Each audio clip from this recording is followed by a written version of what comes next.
सुनहु प्राण प्रिय भावत जी का, देहु एक बर भरत ही टीका, मांगऊ दूसर बर कर जोरी, पुरबहु नाथ मनोरथ मोरी। तापस बेस विशेष उदासी, 14 बरिस राम बनवास। पहला वरदान मांगा भरत जी को सिंहासन दो, और दूसरा वरदान मांगा तपस्वी बनकर राम 14 बरस वन को जाए।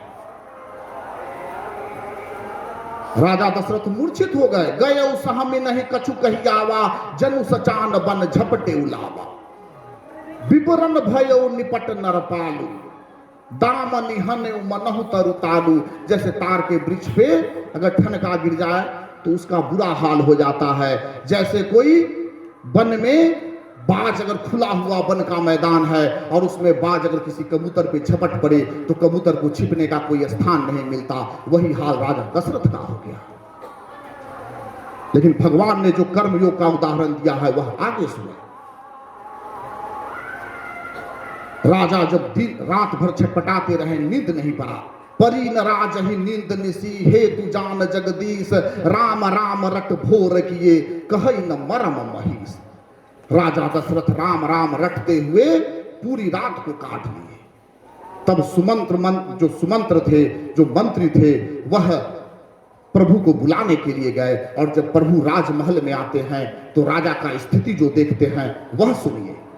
जाई दीख रघुवंश मणि, नरपति निपट कुसाज, सहमि परे लख सिंह नहीं, मनहु वृद्ध गजराज। भगवान क्या देखते हैं?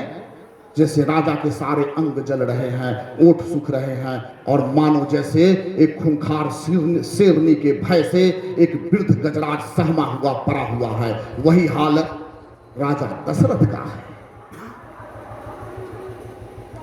सूख ही अधर जरई सब अंगू, मनहु दीन मनहीन भुवंगू। सरुस समीप दीख कैकेयी, मानहु मीचु घरी गनीले। क्रोधित अवस्था में माता केकई साक्षात मृत्यु के समान दिख रहे थे। और प्रभु का कर्मयोग, प्रभु का राज सिंहासन होने वाला था उसमें। प्रभु माता से प्रश्न करते हैं, मोहि कहु मात तात दुख कारण, करिय जतन जेहि होई निवारण। हे माता, मुझे पिता के दुख का कारण बताओ, मैं अपने तरफ से प्रयत्न करूंगा जिससे पिता के दुख का निवारण हो।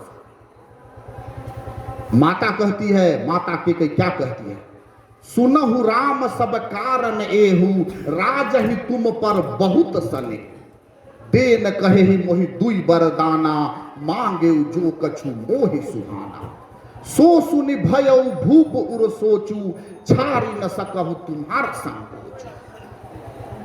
हे राम, मात्र एक ही कारण है, राजा का तुम पे बहुत ही स्नेह है।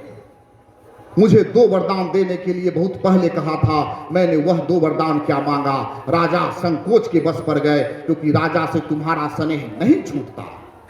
सुत स्नेह इत वचन उत, संकट परे नरेश, सकहु त आयसु धरहु सिर, मेटहु कठिन कलेश। एक तरफ सुत का पुत्र स्नेह है और दूसरे तरफ वचन है। राजा इसलिए संकट में है। अगर तुम अपने पिता के वचन को सिरोधार्य कर सकते हो तो उसको धारण करो। अब राम जी का यहां कर्मयोग का उदाहरण है। जिसका राज्याभिषेक होने की बात हो और उसे वन दिया जा रहा हो, उसे कैसा व्यवहार करना चाहिए? भगवान राम कहते हैं, मन मुस्काई भानुकुल भानु, राम सहज आनंद निधानु। बोले बचन विगत सब दूषण, मृदु मंजुल जन बाग विभूषण। सुनु जननी सोई सुत बर भागी, जो पितु मात बचन अनुरागी। तनय मात पितु तोष निहारा, दुर्लभ जननी सकल संसार। हे माता, वह पुत्र धन है जिसने अपने कर्म से अपने माता और पिता को संतोष कर दिया हो। माता पिता के वचन को पालना, उससे बड़ा दूसरा कोई धर्म नहीं है।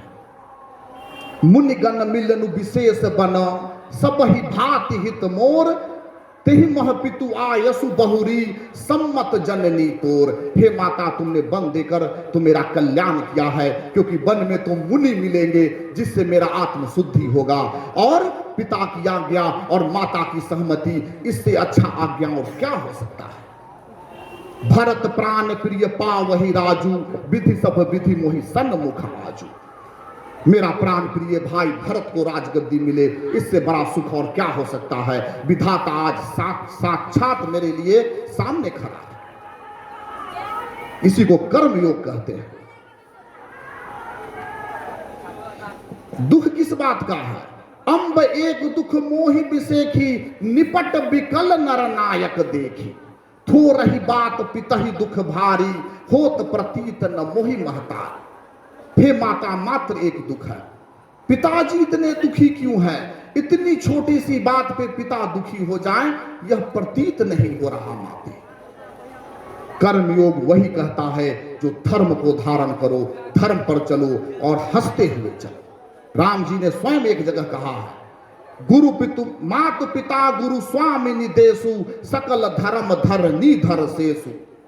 साधक एक सकल सिद्धि देनी, कीर्ति भूति सुगति में बे। माता पिता गुरु और स्वामी के आज्ञा को पालन करना शेषनाग के ब्रह्मांड को संभालने के समान है। यह एक साधना उस उच्च कोटि तक पहुंचा देता है। राम जी ने स्वयं यह भी कहा है, गुरु पितु मात स्वामी सिख पाले, चले हो कुमग पग पर ही न खा।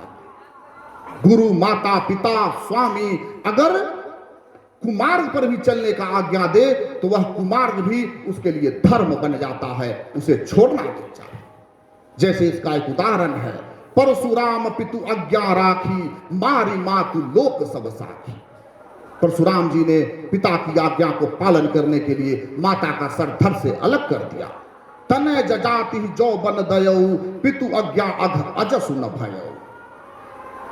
जजाति के पुत्र पुरु ने अपना यौवन अपने पिता को दे दिया, इन लोगों को कहीं अपजस नहीं हुआ।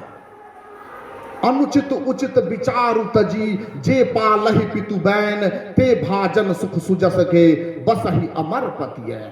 जो उचित और अनुचित का विचार किए बिना माता पिता गुरु स्वामी के आदेश को मानते हैं, वही स्वर्ग के भागी बनते हैं, उन्हें पाप नहीं लिप्त होता। यही कर्म योग है। धर्म को धारण करना चाहिए, धर्म को छोड़ना नहीं चाहिए, चाहे आपका धर्म में दोष ही क्यों न हो।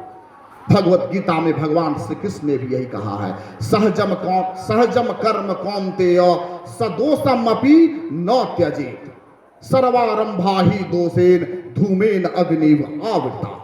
अपने धर्म में दोष होने पर भी अपना धर्म नहीं छोड़ना चाहिए। जैसे अग्नि में थोड़ा बहुत धुआं का अंश रहता ही रहता है, वैसे ही हर कर्म में थोड़ा बहुत दोष रहता ही रहता है। अगर आप धर्मयुक्त कर्म करेंगे उसका दोष आपको नहीं लगेगा, क्योंकि उसमें आपका स्वार्थ नहीं रहता है।